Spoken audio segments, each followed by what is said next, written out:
Welcome to the Elder Abyss Show.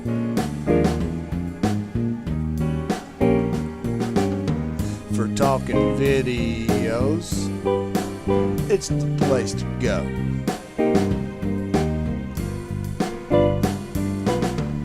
Game tips, rants, tactics, and more.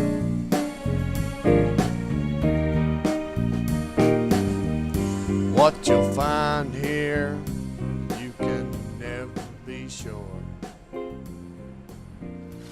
Hey guys, welcome to the show. In this episode, we've got some Gears of War 3, baby. And I gotta say, I am enjoying this game. It came out Tuesday, and I'm recording it. Today is Friday. Yeah, Friday. Well, lost track of time there. Crazy week. But I had to work Tuesday and Wednesday, so I didn't get a lot of time to play it on those first couple of days. I played a little bit in the evenings when I got home. But yesterday, Thursday, I was able to put in quite a bit of time with this game. Ran through the campaign, played some multiplayer, some Horde, some Beast, and this game has a wide variety of really good gameplay available between the campaign and those multiplayer modes and the Horde. And it's crazy. There's a lot going on here. There's a ton going on with downloadable content, stuff that you can unlock based on what you do, what you've done in other Gears games. You can purchase weapons, some weapon skins, select weapon skins. If you can hit the marketplace out of the main menu and browse through some different stuff. The ones that I actually have on my gun right now are the electric ones, I think. And that guy was, yeah, I guess he thought I was going to fall for that, but no, I wasn't going to fall for that.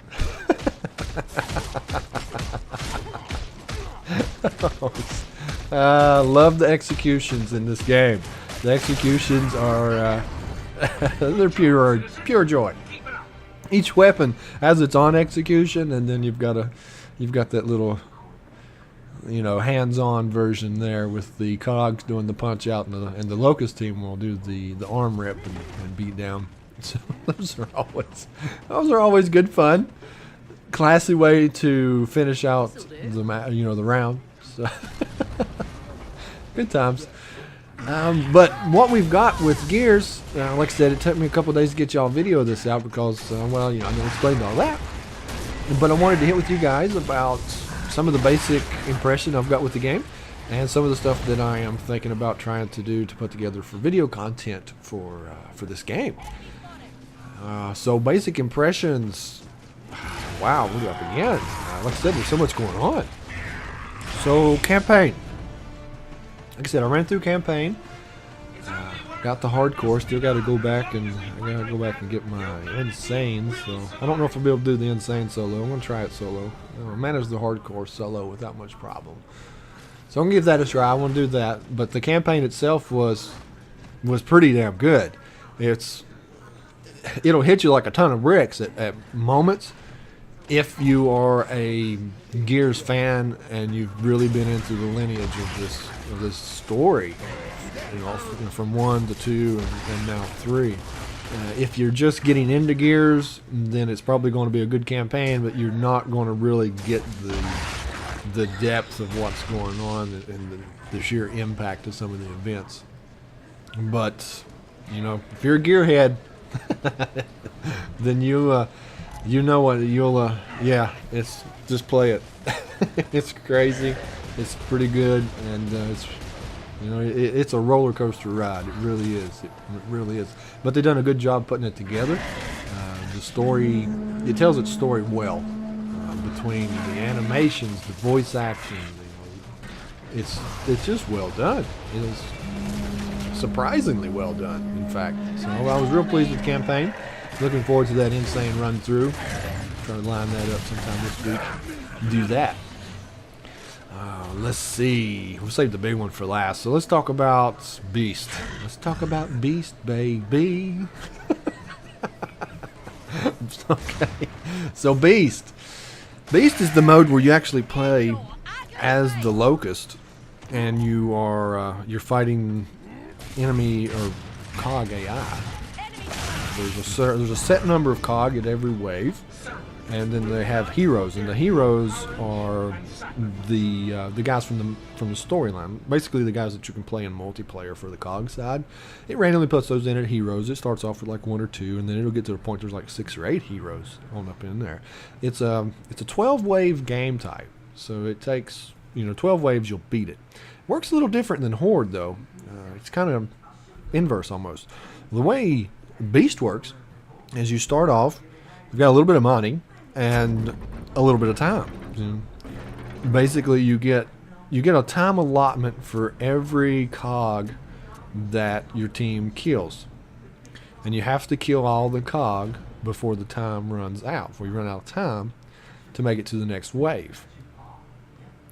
See, it takes a little getting used to, but that's the basic premise of how it works. So there's been some really close calls we've been playing and be like down to the last couple of seconds, and you swipe that last guy and next wave, woo! Thankfully, but it is a good time. You can work your way up and earn money, just like Horde. So kills get you money, and destroying I think destroying equipment gets you money too, and you can use that money to unlock and purchase bigger, badder locusts. I mean, it was crazy. I knew it was going to be interesting, but it was off the hook, dude. When I was running around as a freaking corpser, I was running around as a berserker. Man, this is crazy, and it was a good time. So definitely get in there and check that out. I don't know what the staying power of that game is going to be, but it does have a novelty to it that can make it seriously entertaining. Just to run once in a while, just to have something different to do is probably how I'll be treating that game. But like I said, the novelty of that game is freaking amazing. I would absolutely love to see that game type evolve into basically the same thing, except for the heroes were actually human players.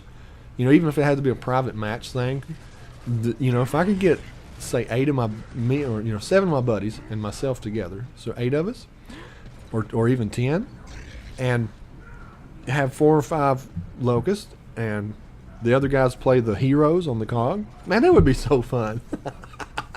Would love to see that. So Beast is pretty cool. Definitely check it out. Horde, man, Horde is a new animal in and of itself. It is phenomenal. It's really well done. There is so much going on, and I'm going to probably do a couple of videos just on some that are just Horde stuff, because we got fortifications, you got many objectives during waves, the economic system, working with your team to purchase the right fortifications, and leveling up your fortifications, boss waves. There is, and they actually put bosses in the boss waves, and it mixes them up, and it's. Horde was done really well this time around. It wasn't, I don't know, it's just really good. It's a lot of fun, and it's pretty complex as far as working together to actually make it to 50 to win, because Horde does go to 50 waves, and there's an achievement for that. It's kind of like there's an app for that, but there's an achievement for that. So that's it's got Horde. Now the coup de grace, the multiplayer. Oh wow! Most of my videos are probably going to be on multiplayer. I'm thinking about putting together some different types of videos. And I'm going to do just gameplay videos where I've got stuff to talk about, like this one, for example. And there's just raw gameplay of running in the background. But I also want to do like some tutorial videos of it's kind of hard to explain, but of certain points and topics that I may want to cover for just kind of instructional thing, I guess is a better way to do it. But it's the basic kind of, tips, tactics, rants, and more. But I really want to get into that and dig down into that with Gears 3, because there's a lot going on in multiplayer. You've got maps, map design, map knowledge, map layout, weapons, specific weapons for specific situations, and it's just wow, and the major cornerstone of Gears is teamwork. So working with randoms can be tricky at best. So it's tough. It really is. I've run solo some, and honestly, Me personally, I don't much like running solo. If I've got one other person with me, I'm usually cool. As long as I've got somebody I can talk to, a battle buddy, if you will, that I can call upon to talk to. That's cool because it's like any other game on Xbox Live. Everybody's pretty much got a mic on Xbox. A lot of the randos don't use it, so it's a roll of the dice in that aspect. But we're going to talk about a lot of that stuff, and we're going to do some videos on a lot of that stuff, and we're going to do some weapon breakdowns and methods and methodologies and all kinds of good things. So it's what I've got planned. It's what I'm going to try to do. And as far as see that sawed off. Don't worry, I will share my thoughts with you on the sawed off. You may not like them. You may like them. I don't know, but I have some pretty definitive opinions on the sawed off, and it's not like I just throw my opinion out there without anything to back it up. I am in the process, and I've already got some of it together, of collecting my video evidence. Let's just call it that, to solidify my opinions and statements upon that when I'm ready to bring that to you. So that's just another. We'll probably have to put that one under the rant category. So I want y'all to listen though. If you haven't noticed, this is GridLock execution, of course. I'm gonna talk a little bit about execution since that's what we've been watching. But I want to listen. Mad World. I love that, man. When you fire off a round in GridLock and you hear Mad World playing, I feel like a freaking hero running out of spawn. I feel invulnerable. I feel like a god. I love that. I love that. And in case you don't know how to trip Mad World in GridLock, you shoot all the ash people. So you have to shoot all the ash people. That's how it's done. That's how you do it. And once it's done, it will play every round after that. It usually takes 2 rounds to get it done, unless both teams are actually doing that particular thing with shooting ash. I just like those nades. A nice way to finish it off. I was going to talk about execution, but we'll catch that in the next video, I guess. Got off on Mad World there. Anyway, guys, a lot more coming. I hope y'all enjoy it. And, we'll see you in the next video. Y'all have a good one.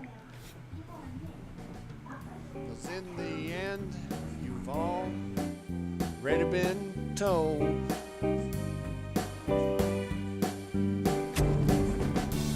We're all just gamers.